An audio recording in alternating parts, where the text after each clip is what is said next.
Pozdravljeni, sem Marja Milič in gledate MoneyHow, prvi podcast o upravljanju denarja pri nas. O zadolževanju Slovenije na kapitalskih trgih se bom danes pogovarjala z Marjanom Divjakom, generalnim direktorjem Direktorata za zakladništvo pri Ministrstvu za finance. Gospod Divjak, dobrodošli nazaj na MoneyHow.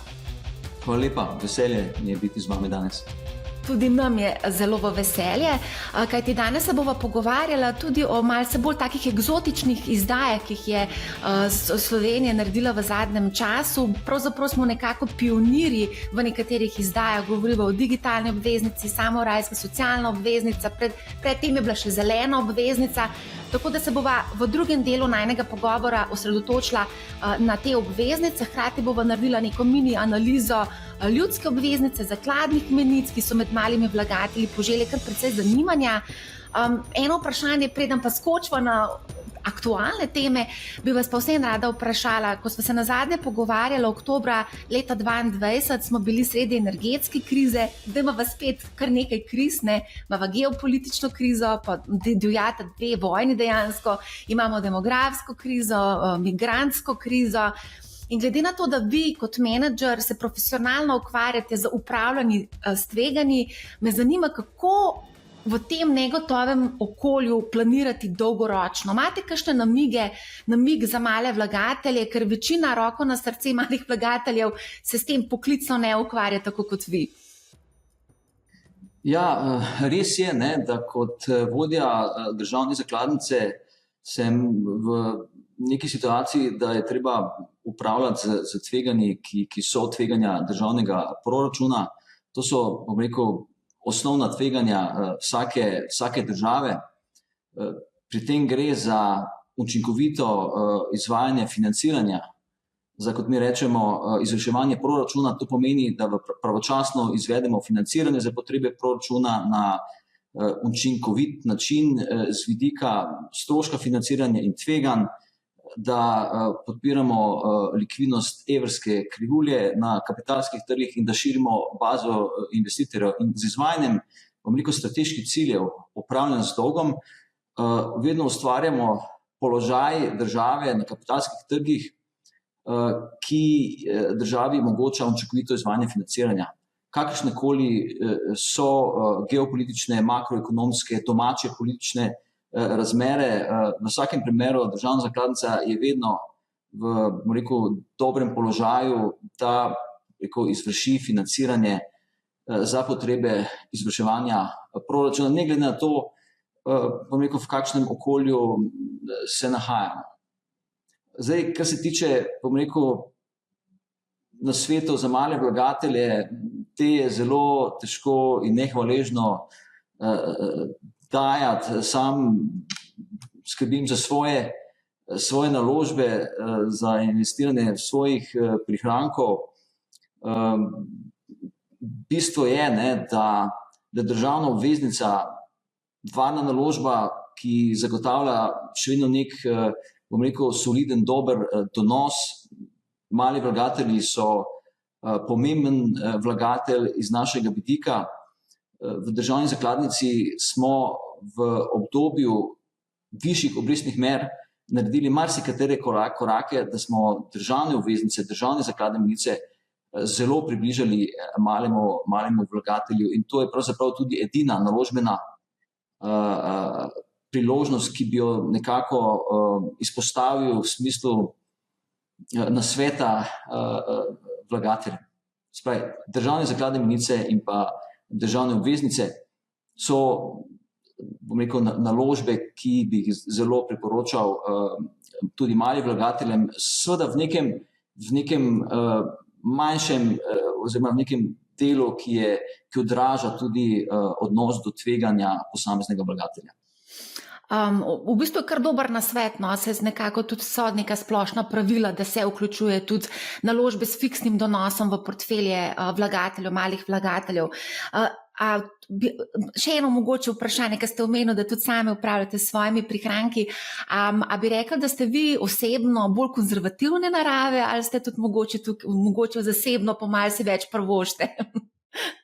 Jaz sem zelo konzervativen in varčen človek. v vseh pogledih. Velja. Omenjali ste višje obrestne mere in takrat so bile tudi mogoče za marsikoga zanimive te naložbe, zdaj pa imamo aktualno situacijo, Evropska centralna banka znižuje ključne obrestne mere. Kako gledate na monetarno politiko, kaj to pomeni v bistvu tudi za zadolževanje same države? Seveda monetarna politika skupaj z ostalimi politikami, kot je fiskalna politika, predstavlja ključno gonilo kapitalskih trgov, nivojev obrestnih mer in drugih sredstev. Seveda obrestne mere so pač za državne zakladnike vedno tiste najbolj pomembne, ki pa so nekako v sobivanju z ostalimi sredstvi, ki kotirajo na kapitalskih trgih. Seveda proučevanje in razumevanje monetarne politike v smislu globalnih trendov, predvsem pa to, kar se dogaja v evroobmočju, je ključno in sam s sodelavci posvetim zelo dosti časa v razumevanje nosilcev odločitev monetarne politike v evroobmočju in globalno, kot sem povedal. Zdaj, naša pričakovanja so glede monetarne politike lahko taka, da smo pravzaprav, kot sem že uvodoma dejal, pripravljeni na izvršitev financiranja na učinkovit način za potrebe izvrševanja proračuna. Zasledujemo scenarijski pristop. To pomeni, da smo v enakem položaju izvršiti financiranje ne glede na realizacijo katerega izmed scenarijev boljšega, bolj ugodnega z vidika državne zakladnice in manj ugodnega. V tem trenutnem okolju je pravzaprav za nas vprašanje, kakšen bo razvoj obrestnih mer in pa oblike krivulje donosnosti, to je predvsem referenčnih krivulj donosnosti, kot je krivulja srednje obrestne zamenjave in pa referenčne krivulje nemške državnih papirjev. Ti dve krivulji sta ključni z vidika naših operacij na primarnem in pa seveda tudi trgovanja z obveznicami Republike Slovenije na sekundarnem trgu. In možnosti, kakšen bo razvoj višine in pa obrestnih mer in pa oblike krivulj, je kar nekaj in različni deležniki imajo glede tega različna pričakovanja. Od tega tudi odvisno, v katerem segmentu krivulje bo Republika Slovenija izvršila več oziroma manj financiranja. V tem mislih, da obstaja dobra možnost, da država ponovno Slovenija izda obveznico 30-letne ročnosti, kar pa je seveda odvisno od v tem primeru oblike krivulje in pa od ocene povpraševanja investitorjev v tem segmentu trga. Tako da mi seveda imamo neka pričakovanja o monetarni politiki, sam imam pričakovanja o monetarni politike. Monetarna politika je v tem trenutku zelo odvisna od branja raznih ekonomskih podatkov. Od tega bo zelo dosti zaviselo, kako bojo ključne centralne banke oblikovali svojo monetarno politiko. Seveda pričakujemo znižanje obrestne mere, vprašanje pa ostaja, kako globoka bo ta nižanje obrestne mere in pa kakšen bo razvoj terminske strukture obrestnih mer globalno in pa v evroobmočju. A ste vi omenili zdaj 30-letno obveznico oziroma ročnost, ne? Se pravi, obstaja ta scenarij, ga vidite, ne? Sem vas hotela vprašati glede 60-letne izdaje, ki smo jo tudi imeli v Sloveniji, ne? Ja, 60-letna izdaja je bila ena tistih pionirskih izdaj tudi v globalnem smislu. Kot država in državna zakladnica smo imeli zelo dober razlog, da smo izdali 60-letno obveznico v primerjavi z 50-letno obveznico. Taka seveda izdaja je bila tudi bolj zahtevna v segmentu trga, ki je bistveno manj likviden, tudi z vidika srednje obrestne zamenjave v tem segmentu trga. 6 priložnosti za izdajo tako dolgoročne obveznice, oziroma obveznice tako dolge ročnosti, kot je 60 let, so redke in se pojavijo vsakih toliko časa. In mislim, da smo to priložnost dobro izkoristili. V leta 2022 je Republika Slovenija v januarju izdala tudi obveznico 40-letne ročnosti, kar je tudi zelo poseben del oziroma segment trga. Mislim, da je to dobro uspelo in da je pravzaprav dodatno, da sta obe transakciji, tako izdaja 40-letne kot 60-letne obveznice, Slovenijo zelo dobro pozicioniralo na kapitalskih trgih. Kdo pa so kupci teh obveznic? Načeloma pokojninske družbe, zavarovalnice? Tako, ja. Ja. In pa upravljalci, visoko kvalitetni upravljalci premoženja. Greva se mogoče samo še dotakniti ene zanimive zgodbe, aktualne. Mario Draghi, nekdanji prvi mož ECB-ja, je predstavil, kaj vse mora narediti Evropa, da bo povečala svojo konkurenčnost. Po njegovih ocenah naj bi bilo potrebno do 800 milijard evrov investicij letno. Zdaj ključno vprašanje je, kako do tega denarja, in ena ideja je bila tudi o nekem skupinskem zadolževanju, do katerega pa so številni zadržani. Kakšno je vaše mnenje o tem? Ja, mislim, da ima gospod Draghi prav glede potrebnih investicij in obsega investicij. Morda bi te morale biti še v mnogo pomembno višjem obsegu. Glede skupnih izdaj bi rad povedal, da mi take skupne izdaje imamo, ne? Da EU izdaja obveznice za te posebne namene. Tako da, kar se mene tiče, to že obstaja. Ali pa bi lahko, in to verjamem, da je bilo vaše vprašanje in da je v tem kontekstu govoril tudi gospod Draghi, je, ali bi pravzaprav te skupne izdaje lahko nadomestile izdaje posameznih držav EU oziroma evroobmočja. Jaz mislim, da zelo težko, da bi se države, predvsem jedrne države, takim možnostim oziroma idejam zelo upirale. Pravzaprav iz lastnih izkušenj lahko povem, da se že sedaj zelo upirajo in bi v vsakem primeru takim možnostim, da bi neka skupna izdaja na nivoju EU nadomestila domače izdaje obveznic držav, predvsem teh 4 najbolj pomembnih oziroma jedrnih držav EU. Zdaj, ko govorimo o teh zadevah, mi je še eno vprašanje padlo na pamet, in sicer izdaja obrambnih obveznic. Tudi o tem je bilo kar nekaj govora v Evropi. Lahko mogoče kakšno besedo o tem rečeva? To spada v ta tematski sklop izdaj obveznic EU.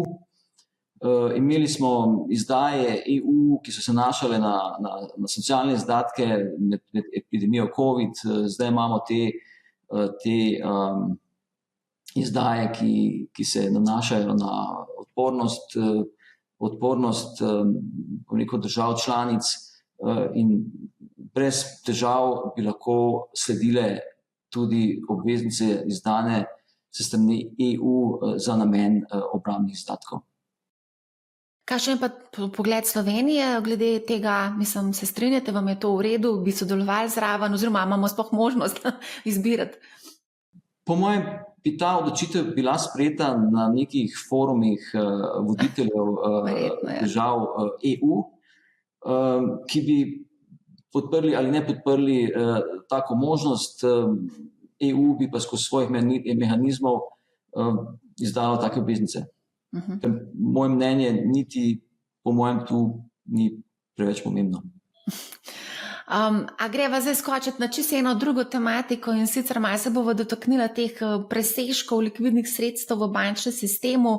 Gre predvsem za kratkoročne vezave ali pa vloge na vpogled, za katere banke v bistvu dobesedno pač iskreno ne plačujejo nobenih obresti, predvsem za vloge na vpogled oziroma tudi kratkoročne vezave. Na drugi strani pa banke plasirajo presežno likvidnost v kratkoročne državne vrednostne papirje, ki pa vse nosijo neko pozitivno obrestno mero. Ste morda razmišljali, da bi razvili možnost, da bi ljudje mogoče na enostaven način dali sredstva, kratkoročno posodili sredstva državi preko kakšne posebne aplikacije?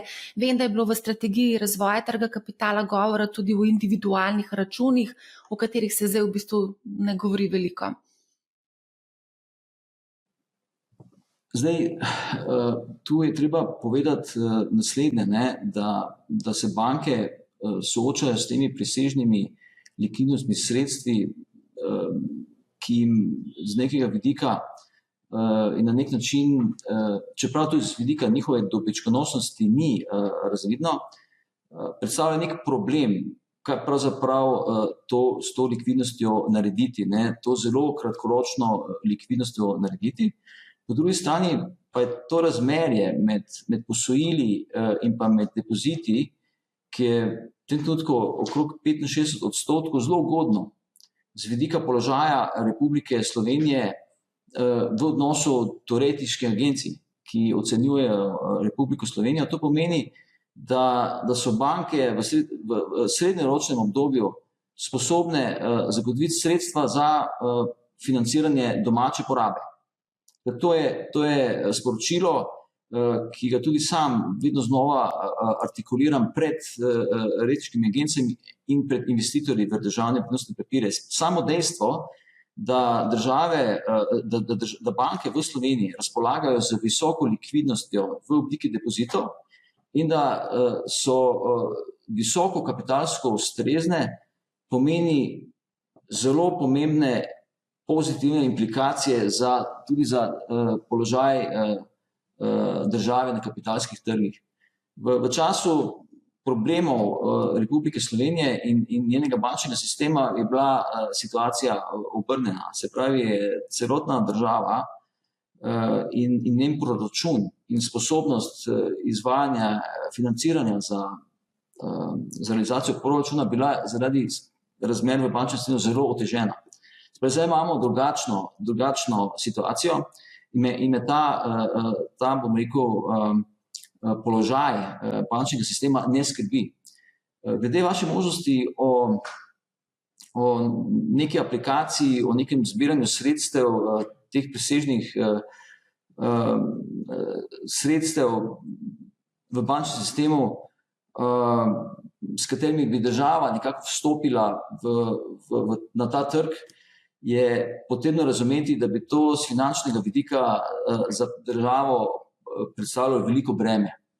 Zdaj, ker bi država bila tista, ki bi morala plačevati obrestne mere za ta sredstva in sam te možnosti vsaj v srednjeročnem obdobju ne vidim. Avstrijci imajo podobno situacijo, Avstrijci so šli nekako v tej smeri.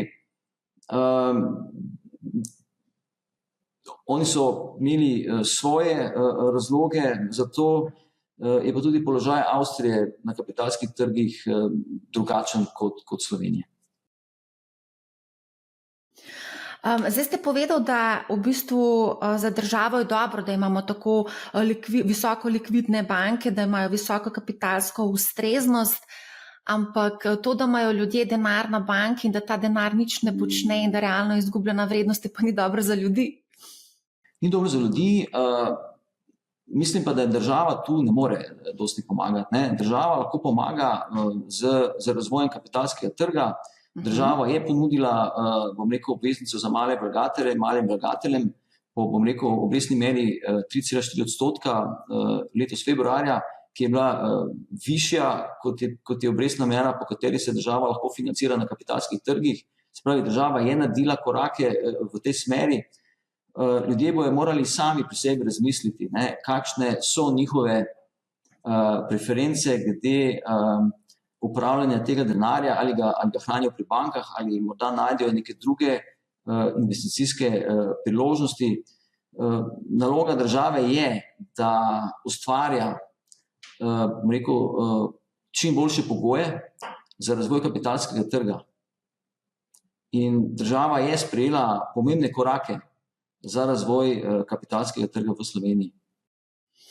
Ja, to se kar strinjam z vami, to, da ste z ljudsko obveznico poskušali nekako tudi aktivirati ljudi, da pač predstavijo malo denar tudi na kapitalski trg.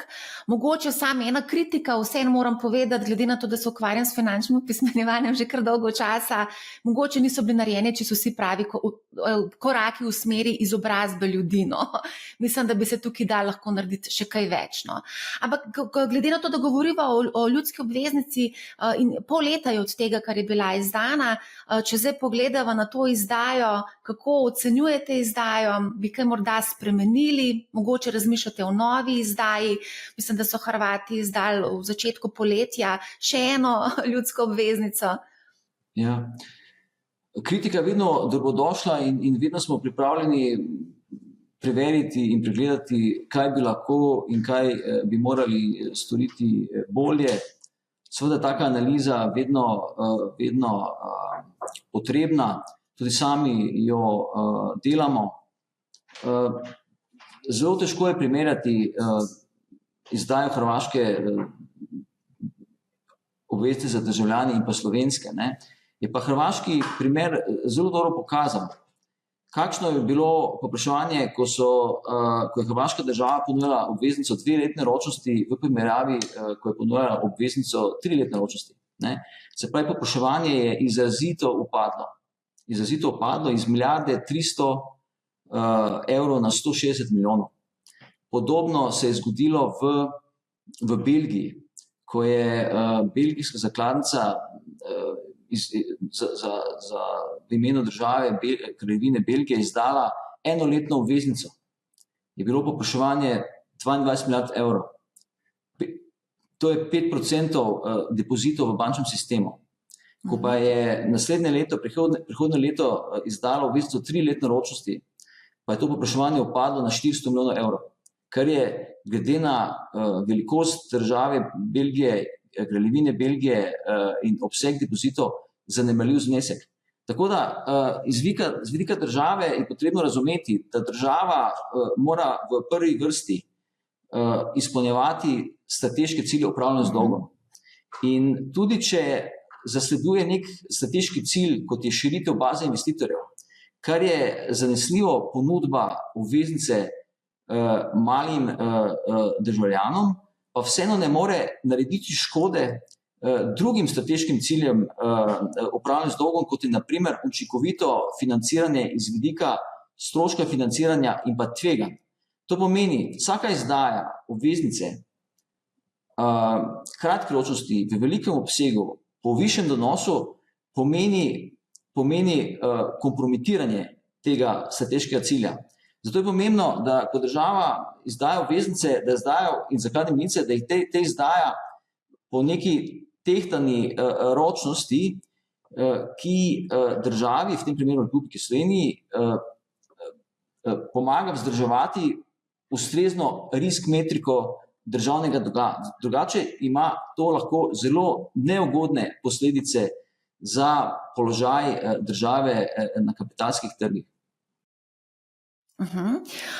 Zdaj, ko ste omenjali tudi zakladne menice, ki je tudi v bistvu nek inštrument z fiksnim donosom, so pa tudi krajše ročnosti. Mislim, da imamo v Sloveniji 3, 6, 12, pa mislim, da kjer imamo še 3, 6, 18 mesečno izdajo. Ko je pa tudi en velik hit konec koncev bilo med Slovenci. Slovenci so kar precej veliko kupovali te zakladne menice.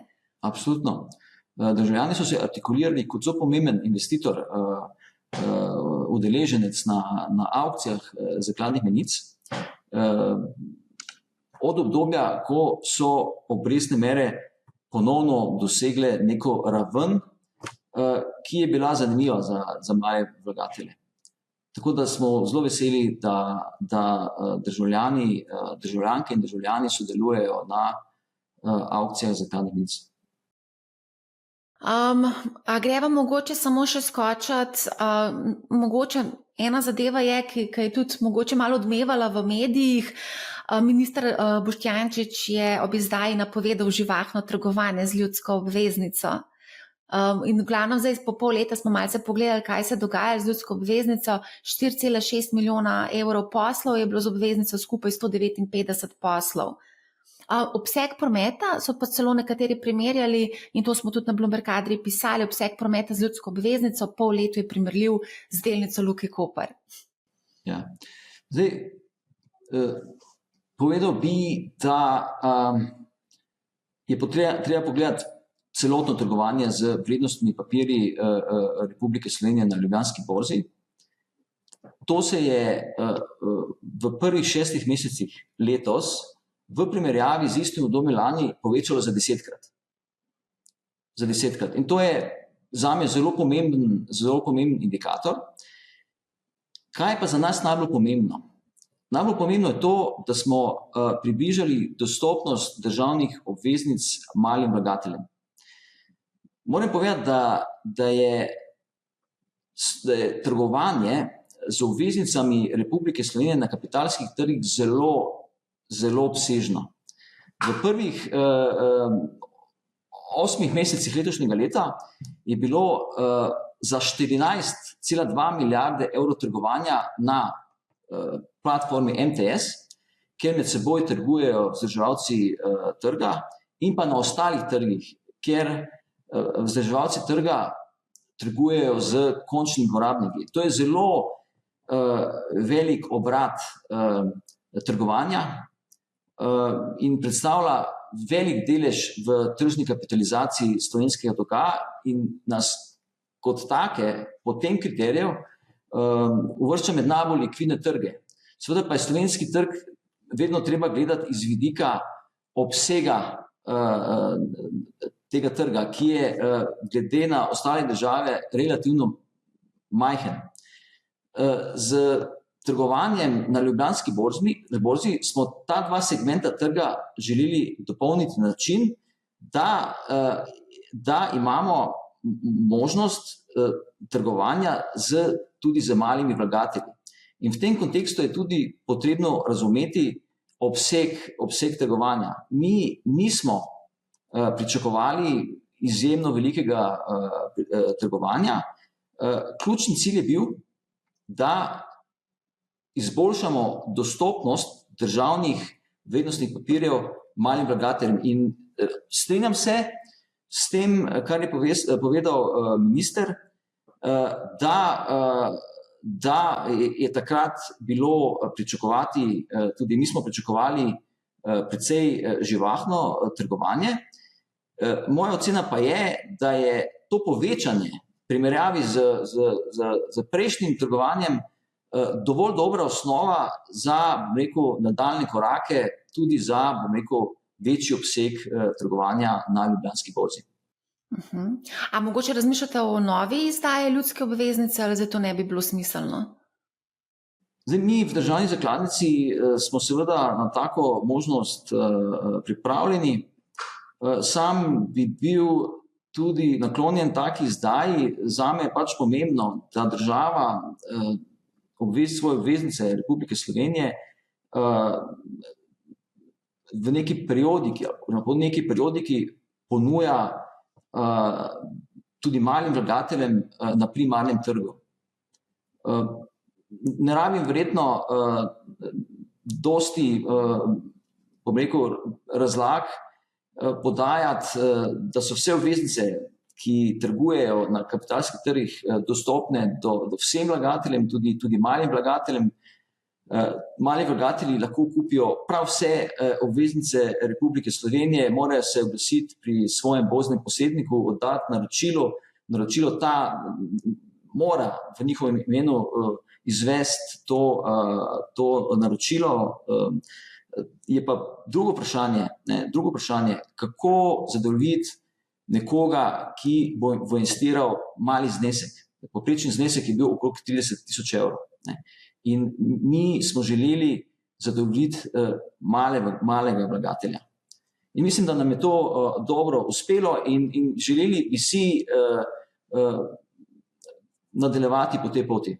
Ja, zdaj po statistiki, ki smo jo dobili z ministrstva, odprto je bilo 5659 novih trgovalnih računov, največ vpisnikov pa je bilo starih od 36 do 65 let.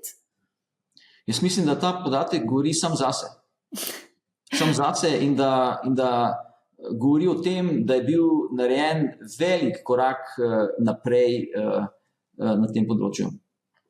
A greva skočiti na digitalno obveznico, ki je bila tudi ena taka zelo zanimiva, pionirska in eksperimentalna izdaja. Če lahko mogoče sploh pojasnite, kaj digitalna obveznica je. Na razumljiv način. Ja. Sprej, gre za, bom rekel, princip razpršenih evidenc. Razpršenih evidenc, ki bi v perspektivi lahko tržnim udeležencem omogočil cenejši, hitrejši, bolj zanesljiv, bolj natančen dostop do kapitalskih trgov. Se pravi, v primerjavi z centralno evidenco, kjer tudi prihaja do napak in podobnih stvari, gre za decentraliziran pristop. Obveznica Republike Slovenije je bila izdana na tako imenovanem kanton blockchainu, ki je bil menedžiran strani investicijske hiše BNP Paribas preko njihovega vmesnika, upravljalskega sistema Neobonds, v katerem je Republika Slovenija izdala svojo digitalno obveznico. Gospod Divjak, zdaj pa govorite jezik naših poslušalcev, decentralizacija in pa blockchain. Mislim, da smo to razumeli. Ja. Ampak dajva se vseeno še dotakniti malo velikosti izdaje, pa relativno kratka ročnost. Zakaj taka kratka ročnost in v bistvu relativno nizek znesek izdaje? Ja. Najprej ročnost. Ročnost je trajna 4 mesecev. Zaradi sodelovanja v eksperimentalnem programu ECB. Spravi, to je čas trajanja eksperimenta. In namen te izdaje je bil, da se preverijo, bom rekel, tehnologije in sistemi, v katerih na konkreten način z izdajo, bom rekel, prave obveznice, v kateri izdajatelj prejme sredstva, to je francoski centralno-bančni digitalni denar, in izda tokenizirano obveznico, ki se preko pravzaprav teh sistemov more poravnati in shraniti v nekih denarnicah investitorjev. Se pravi, gre za simulacijo, ne gre samo več za simulacijo, ampak gre za, bom rekel, konkretno izdajo, katere trajanje je 4 mesece prav zato, da se v tem ciklu preveri sama izdaja, izplačilo kuponov in izplačilo kupona, zadnjega kupona in glavnice. Zato tudi imamo to obveznica, čeprav se običajno vrednostni papirji z tako kratko ročnostjo ne poimenujejo kot obveznice. Se pravi, tu gre res za ročnost, ki omogoča bom rekel, izvedbo eksperimenta samega. 30-milijonska izdaja je posledica povpraševanja investitorjev. Investitorji še niso popolnoma pripravljeni na te nove tehnologije. Upamo, da bomo tudi kot del tega eksperimentalnega programa videli trgovanje na sekundarnem trgu. Se pravi, da bodo investitorji, ki so to obveznico Republike Slovenije v digitalni obliki kupili, uspešno vse del te obveznice prodali drugim investitorjem, ki bodo spet morali, glede na ta eksperimentalni program, to obveznico kupiti, jo hraniti na neki svoji denarnici in potem na koncu prejemati kupone in na koncu tudi glavnico. Kolikšna je bila pa donosnost? Donosnost je bila nekoliko višja, kot je to na našem denarnem trgu, zato ker je pravzaprav bil relevanten trg, kratkoročni trg oziroma denarni trg v evrskem območju. Tako da je donos bil donos je bil 3,75%. Zdaj ste toliko zanimivih stvari povedali, da sploh ne vem, kje bi začela. Mogoče ta eksperimentalni program ECB-ja, zakaj ta eksperimentalni program ECB-ja sploh obstaja? A smo bili povabljeni, Slovenija je bila povabljena v ta program? Mogoče, če lahko sam pojasnite glede tega. Slovenija, oziroma državna zakladnica, Direktorat za zakladništvo je zelo predan inovacijam, sodelovanju v teh inovativnih, bom rekel, projektih. To, da smo bili del tega projekta, je tudi dejstvo odličnega sodelovanja z našimi primarnimi vpisniki. V tem primeru francoske investicijske banke BNP Paribas. Odločili smo se, da bomo sodelovali na njihovem upravljalskem sistemu Neobonds, ki nekako ki izvede transakcije na kanton blockchainu, ki ga uporabljajo tudi nekateri drugi primarni vpisniki Republike Slovenije. To je na kratko posledica našega odličnega sodelovanja v tem konkretnem primeru francosko investicijsko banko BNP Paribas. Interes je bil obojestranski. Še eno vprašanje. Omenili ste francoski centralno-bančni denar. Koliko daleč smo dejansko, ne vem, imamo to kakšne povezave tudi z digitalnim evrom? A je to nek manjši prostor, kjer se eksperimentira, da se vidi, kako se to obnese ali kako? Zdaj, težko bi komentiral iz vidika Evropske centralne banke. Francoski centralno-bančni digitalni denar je pravzaprav najbolj podoben temu digitalnemu denarju. Ne bom rekel, da je bila to odločitev, da bi to bil razlog za odločitev, da smo sodelovali z francosko investicijsko banko BNP Paribas. Je pa to, bom rekel, dodaten razlog, kolikor primerjamo rešitve, ki jih imajo na razpolago pri nemški in italijanski centralni banki. Povedal ste tudi, da smo zelo dobro zapisani pri primarnih vpisnikih. Kdo so bili dejansko kupci teh digitalne obveznice? Ker recimo vprašali smo tudi na Bloomberg Adria nekaj slovenskih institucionalnih vlagateljev in recimo Modra zavarovalnica je rekla, da pač zaradi kompleksnih tehničnih pogojev na koncu niso uspeli sodelovati v tej izdaji. Je pa sama ideja bila, da bi omogočili dostop širšemu krogu vlagateljev s to digitalno obveznico. Pa na koncu se ni tako izšlo. Glede na eksperimentalno naravo tega projekta tudi ni moglo biti in tudi nismo pričakovali, da bi širši krog investitorjev lahko sodeloval pri tem eksperimentu. Spravi, mi smo pričakovali, da bodo investitorji imeli težave z, kot ste sama omenila, kompleksnimi tehničnimi pogoji, katerim je bilo potrebno zadostiti, da so lahko sodelovali pri tem eksperimentu. In naj vam odgovorim na način, da so investitorji v digitalno obveznico Republike Slovenije bili tisti investitorji, ki so bili sposobni zadostiti tem tehničnim pogojem.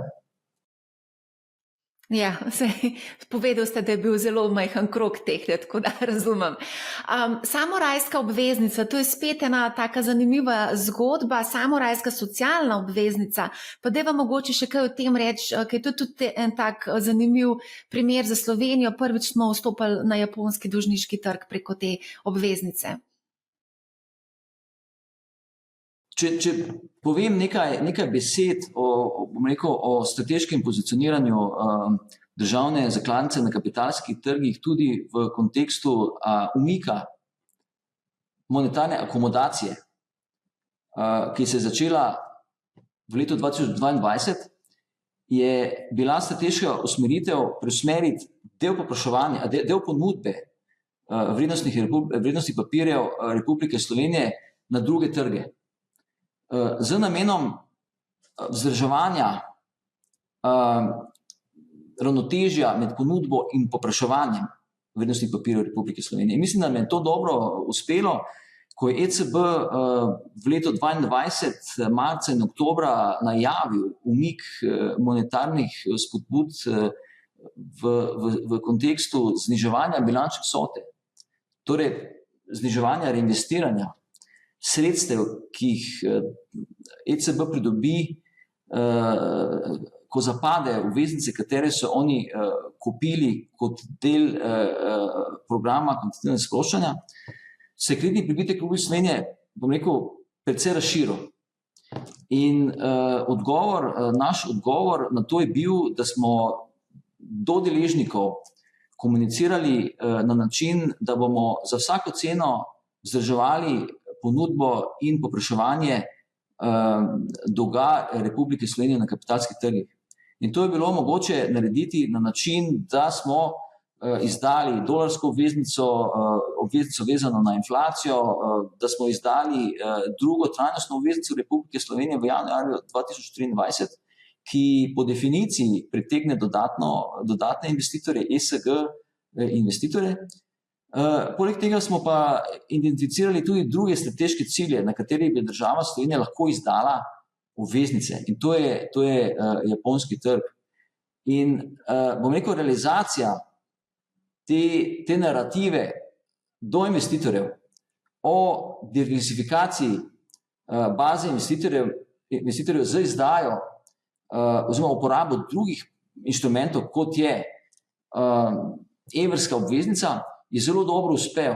In uspel je zato, ker smo pravzaprav uspeli te naše nekako ideje tudi realizirati. In to je po mojem mnenju tudi, in takšna tudi povratna informacija, ki jo dobimo od investitorjev, zelo dobra popotnica za izvajanje financiranja, za izvrševanje proračuna v srednjeročnem obdobju. V tem kontekstu in pa pravzaprav tudi v nekem kontekstu širitve baze investitorjev nasploh smo japonski trg, to je Samurai trg, identificirali kot pomemben trg. In država Republike Slovenija že dalj časa skuša izdati skozi, bom rekel, napore Direktorata za zakladništvo obveznico na japonskem trgu. To se da narediti na bolj zahteven in manj zahteven način. Mi smo se odločili to narediti na zahteven način, zato se te obveznice reče samurajska obveznica, za katero značilno, da ima zelo zahtevno dokumentacijo in pa da so pogoji za izdajo obveznice zelo zahtevni. Mi smo to izvedli in smo tudi zelo zadovoljni z samim potekom izdaje in pa z rezultatom izdaje. Ključno pri uporabi drugih inštrumentov, kot je evrska obveznica, je, da dosegamo primerljiv strošek financiranja državnega proračuna na osnovi primerjave stroška financiranja Republike Slovenije na evrskem trgu in pa stroška Republike Slovenije na drugih trgih po tako imenovani valutni zamenjavi in stroških ščitanja pred valutnimi tveganji, pred tveganji inflacije in tako naprej. Se pravi, ni vedno makroekonomsko okolje tako, da so take izdaje možne. Se pravi, Samurai obveznico smo skušali izdati dolga leta, vendar je bil strošek financiranja Slovenije na evrskem trgu pomembnejše, bolj ugoden, kot bi to bilo na japonskem trgu. Gospod Divjak, a ste mogoče v začetku avgusta začutili, kako so se borzne tečajnice zatresle? Takrat se je zgodil takrat je Japonska centralna banka dvignila ključne obrestne mere in potem ta carry trade strategija se je marsikomu izjalovila, ko si sposojajo denar na poceni japonskem trgu in potem kupujejo tvegane inštrumente, recimo tehnološke delnice čez lužo, se pravi v Ameriki. A mogoče lahko komentirava, kako ste vi to doživljali? Seveda smo to spremljali čez poletje smo se zelo intenzivno vsi na razne načine ukvarjali z pripravami na izdajo te samuraj obveznice 3 in 5 letne ročnosti. Seveda so to bili pomembni dogodki, zelo podrobno smo to spremljali in analizirali, opravili mnoge pogovore z bankami, ki so bili vodilni izdajatelji te obveznice. Takrat je bilo vprašanje, ali se bodo trgi postavili nazaj v tirnice, da bo lahko tudi Republika Slovenija izdala to obveznico denominirano v japonskem jenu, glede na urnik, ki smo si ga zastavili. A lahko mogoče tukaj vsem spregovoriva še par besed o tveganjih, valutnem tveganju, ki ga pač moramo sprejeti in konec koncev se tudi zaščititi pred tem, ker to se mi zdi tako tudi zelo uporabno, tudi za male vlagatelje, ki investirajo mogoče v neke ameriške delnice ali pa v neke druge investicije v drugih valutah. Kako se zaščititi? Zdaj, zaščititi se je možno na različne načine. Zdaj, sama zaščita, vsaka posamezna vrsta zaščite ima neke določene specifike in je te specifike potrebno dobro razumeti. Kar se tiče državne zakladnice, je naša strategija, da ob izdaji obveznic v neki drugi valuti ali da je recimo obveznica vezana na inflacijo, izvršimo valutne ali inflacijske zamenjave na ta način, da denarne tokove v drugih valutah ali vezane na inflacijo spremenimo v fiksne evrske denarne tokove. In to, če gledamo dolarsko obveznico in pa samuraj obveznico, se izvrši za tako imenovano valutno zamenjavo. Pri tej valutni zamenjavi Republika Slovenija prejme evrska sredstva, katera potem tudi vrne v isti višini. Zdaj, ko mi prejmemo ta sredstva, so ta sredstva znižana za nadomestilo bankam, ki pravzaprav organizirajo izdajo, na koncu pa vrnemo celoten nominalni znesek v jenih. Skozi valutno izdajo pa prejmemo evre, ki se zamenjajo v jene po tem začetnem tečaju. In tudi denarni tokovi, kuponi, kot mi rečemo, take sintetične obveznice, evrske obveznice, so vnaprej znani. Se pravi, za Republiko Slovenijo so denarni tokovi po taki zamenjavi znani v evrih in tudi izplačilo glavnice je znano v evrih.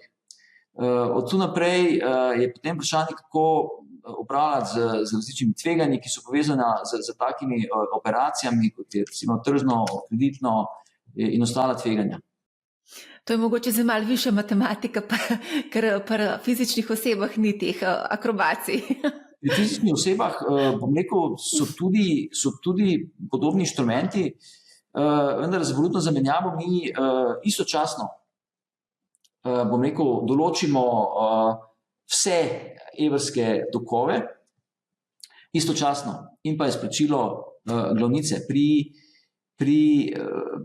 Pri ščitanju pred drugimi nekimi potencialnimi gibanji tečaja so lahko ti inštrumenti, ki bi jih uporabili mali vlagatelji, dovolj kompleksni.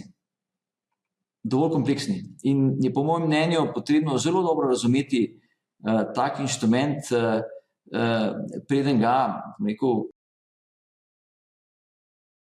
mali vlagatelj ali tudi podjetje uporabi. Ja. Zdaj smo omenjala dolarske, trajnostne, inflacijske, digitalne, samuraj obveznice, zdaj moramo pa še spregovoriti o panda obveznici, ki pa še niste izdali, ampak je minister rekel, da pač imate tudi ambicijo na kitajskem trgu. Kako, kdaj, kje, lahko malo kaj več poveste o panda obveznicah? Kitajski trg je definiran, glede na našo strategijo, kot pomemben trg. Zdaj, japonski trg je pomemben trg, je že dalj časa pomemben trg, prizadevanje Republike Slovenije, da je izdal obveznico na japonskem trgu v samuraj formatu, je prisotna že nekaj časa. Zdaj, v tem času razmišljamo tudi o kitajskem trgu kot pomembnem trgu, na katerem bi Republika Slovenija lahko izdala obveznico v panda, tako imenem panda formatu. Zdaj, mi smo pripravili nekatere pogoje, ki so potrebni, da bi Republika Slovenija tako obveznico lahko izdala. Tako da jaz mislim, da bomo kmalu v zelo dobrem položaju pravzaprav tako strateško usmeritev tudi realizirati.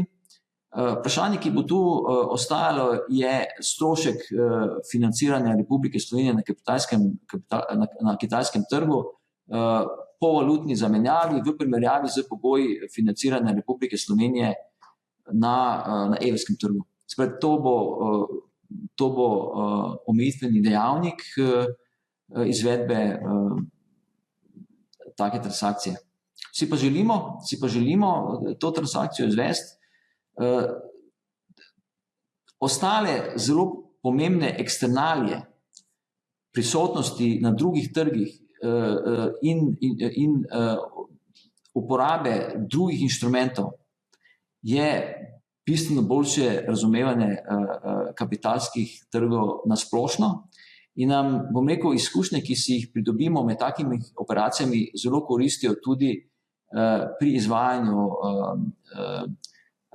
programa financiranja na evrskem trgu, kjer bo Republika Slovenija vedno, bom rekel, v nekem kontekstu ali pa v kontekstu dolga v tuji valuti v skupnem dolgu izvajala največ financiranja. Govorimo o 95% vsega financiranja. Spravi, ti trgi, ki jih dostopamo skozi izdaje dolarske obveznice, samuraj obveznice in pa potencialno panda obveznice, dopolnjujejo, bom rekel, izvedbo programa financiranja na evrskem trgu in predstavljajo zelo pomembne druge možnosti, vkolikor bi recimo geopolitične, makroekonomske ali kakšne druge razmere to zahtevale. Če vam povem primer marca 2020, v času COVID krize, je bil japonski trg je bil odprt in zelo konstruktiven. In vkolikor bi takrat Republika Slovenija imela, bom rekel, že dostop do tega trga skozi predhodno izdajo samuraj obveznice, bi uspeli, bom rekel, financiranje v tistih najbolj težkih mesecih, kot sta bila marec in april, izvesti bolj učinkovito. Kaj pa recimo, zelo veliko se govori o Indiji, zelo veliko govorimo tudi na Moneyhavu o delniškem trgu v Indiji, kaj pa obvezniški trg, pa ne vem, mogoče tudi tam pogledujete. Pa še to mi povejte, obstaja kakšno sočno ime za indijske obveznice, glede na to, da imamo panda pa samuraj? Indijskega trga nismo identificirali kot pomembnega trga, na katerem bi Republika Slovenija izdala obveznico. Kar je del naših analiz, je izdaja obveznice v švicarskem franku. To je zelo specifičen in zanimiv trg. Naj povem naslednje, da pri razmisleku o pomembnih trgih izhajamo seveda najprej iz uresničitve strateških ciljev, ki izhajajo iz strategije upravljanja z dolgom. Spet, to je osnovni predpogoj, vsaj glede na zakon o javnih financ, ki ga je potrebno izpolniti. Ne. Potem so pa še drugi strateški cilji države kot take, ki izhajajo iz potencialnega boljšega gospodarskega sodelovanja, recimo med državami Japonsko in Slovenijo, Kitajsko in Slovenijo. Z izdajo Samurai obveznice se je Slovenija zanesljivo pojavila na radarju mnogih gospodarskih subjektov na Japonskem. Država Slovenija si prizadeva za večje ekonomsko sodelovanje z Japonsko. To sodelovanje poteka izključno v najbolj zahtevnem segmentu ekonomije in je zaželeno, da se še naprej krepi. In prav ta izdaja Samurai obveznic Republike Slovenije bi lahko na nek način k temu pripomogla.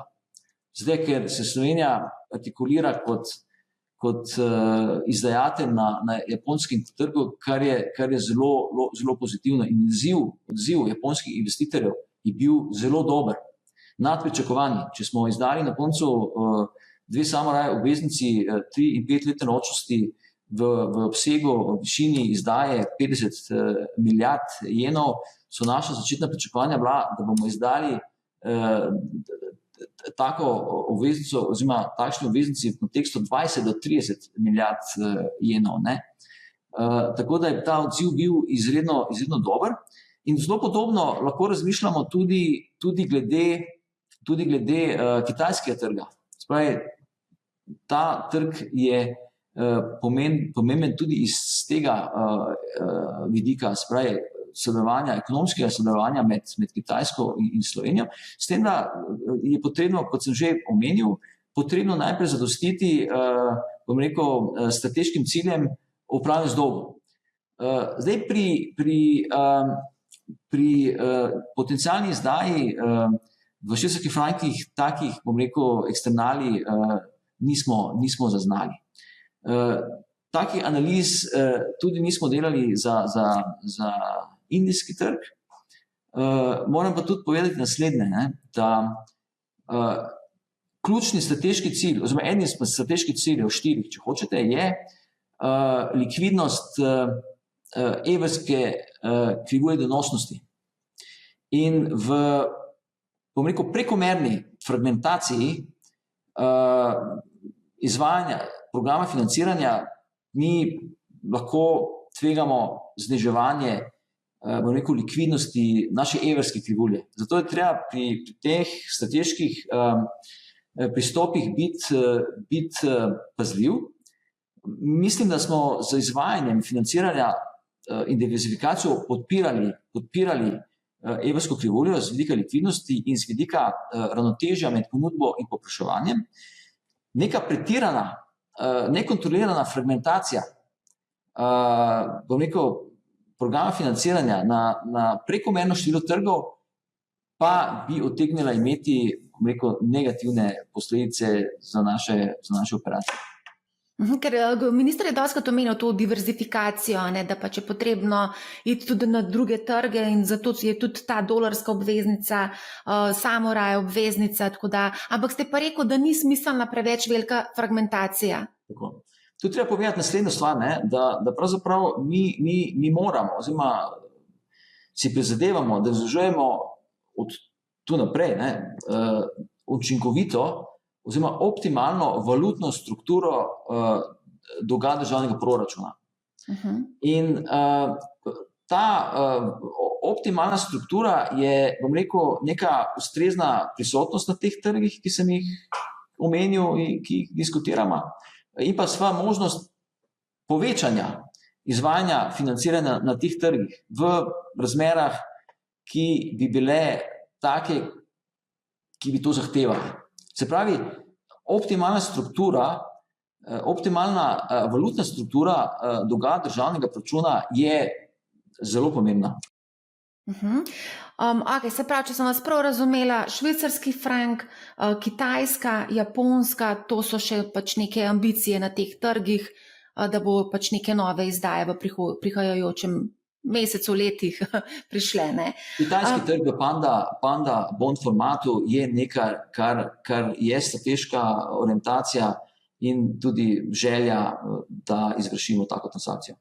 Zdaj, večkrat ste omenjali strategijo upravljanja z dolgom, pa vas moram tudi to vprašati, kakšni so sicer načrti glede izdaje obveznic? Zdaj, v letošnjem letu je proračun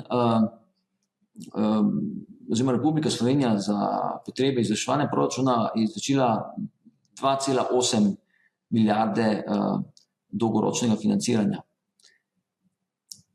Program financiranja predvideva za letošnje leto izvedbo financiranja v obsegu 4,7 milijarde evrov. Se pravi, mi bomo tudi glede na rezerve, ki jih država oziroma proračun Republike Slovenije ima, v položaju to potrebno financiranje letos bistveno znižati. To pomeni, da bi lahko dolg države po ESA metodologiji tudi letošnje leto zelo pomembno znižali, kar je pomembno. Zdaj, v prihodnjih letih bojo potrebe po financiranju državnega proračuna med 4 in 5 milijard evrov. Zdaj, ko omenjate, da boste dolg države pomembno znižali, pa dajva tukaj vseeno še malo spomniti, kolikšen je delež dolga države v BDP-ju, ker če pogledava zadnjih 10 let, je to kar precej poskočilno. Dolg države, to je ESA 2010 metodologija, se je izrazito povečal v času, ko se je Slovenija soočala z bančno krizo, ki se je potem prevedla tudi v proračunsko krizo, oziroma sta bile prisotna oba učinka. Tako da je dolg dosegel 83% BDP leta 2015. Od tam naprej se je dolg države zelo pomembno znižal na 65,6% BDP v letu 2019. In na ta način je Republika Slovenija oziroma proračun Republike Slovenije pridobil fiskalni prostor za interventno delovanje med COVID krizo. Ko se je dolg države spet povzpel iz 65,6% BDP na 79,8% BDP.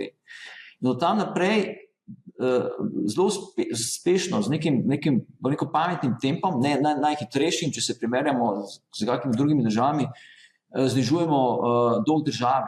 In dolg države se je v tem obdobju od leta 2020 znižal iz 79,8% BDP na 68,3% BDP lani. Letos pa načrtujemo nadaljne zelo pomembno znižanje. Bom povedal po principu največjega možnega napora. In to bo seveda tudi zavisilo od nove ocene BDP in kasneje tudi realizacije BDP za letošnjo leto in pa tudi zaradi, bom rekel, zelo pomembnega znižanja financiranja glede na sprejet program financiranja. Tako da Slovenija je, bom rekel, na relativno dobri poti pri zniževanju dolga do nivoja pred COVID časa. Seveda ambicija je dolg znižati proti 60% BDP, kar je še vedno veljavni maastrichtski kriterij, tudi glede nova fiskalna pravila, glede novo pravilo o dolgu. Naj povem, da bo Slovenija zanesljivo v tem srednjeročnem obdobju presegala to, kar zahtevajo nova pravila o dolgu, kar pomeni, da glede na nova pravila o dolgu države članice, ki imajo dolg nižji od 70% BDP, pa še vedno višji od 60% BDP, morajo zniževati dolg za pol odstotne točke na leto. Ja, zanimivo, a ne, da bo potrebno tako drastično znižati dolg države, ampak ob vseh teh stvarih, ki se dogajajo v državi, nimamo rešene pokojninske reforme, nas čaka, to je zdaj aktualna tematika, zdravstvena, pa da ne bomo o plačah javnih uslužbencev izgubljali čas. Mogoče tukaj bi vseeno omenila tudi vi ste mi v prejšnjem pogovoru, ko smo se pogovarjali, povedali, da odlično sodelujete z Davorinom Kračunom, šefom fiskalnega sveta.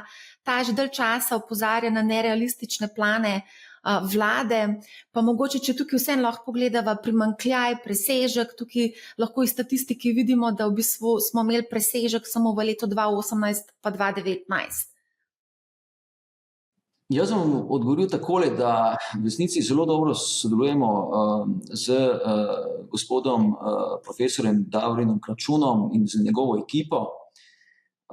In vesel sem, da živimo v družbi, kjer institucije delujejo, da fiskalni svet deluje, da je operativen, da podaja mnenja o kvaliteti in ustreznosti fiskalne politike in tudi o kvaliteti in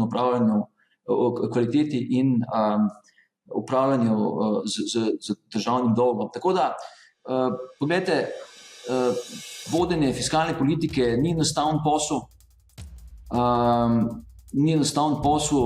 Pravzaprav vsaka vlada se bo soočala z zahtevami po dodatnih izdatkih, po izdatkih za plače javnih uslužbencev, za izdatke za zdravstvo, za pokojnine in tako naprej. Jaz mislim, da bo to stalnica vsake vlade, seveda pa je vedno možno kvaliteto fiskalne politike presojati po nekih strokovnih kriterijih. Jaz mislim, da nam je vsem jasno, kako izgleda oziroma bi morala izgledati kvalitetna fiskalna politika. Ja. Mislim, da smo prišla do konca. Mislim, da smo obdelali kar precej veliko vprašanj. Mogoče samo še za konec za naše poslušalce, gledalce, mogoče kakšen namig, nasvet od šefa, ki nas zadolžuje, po domače povedano. Kupite obveznice Republike Slovenije. V redu. Je kar varna naložba, ne? Absolutno. Velja. Najlepša hvala in dragi poslušalci, gledalci, hvala, da ste bili z nami. Poslušajte Money How, ne bo vam žal.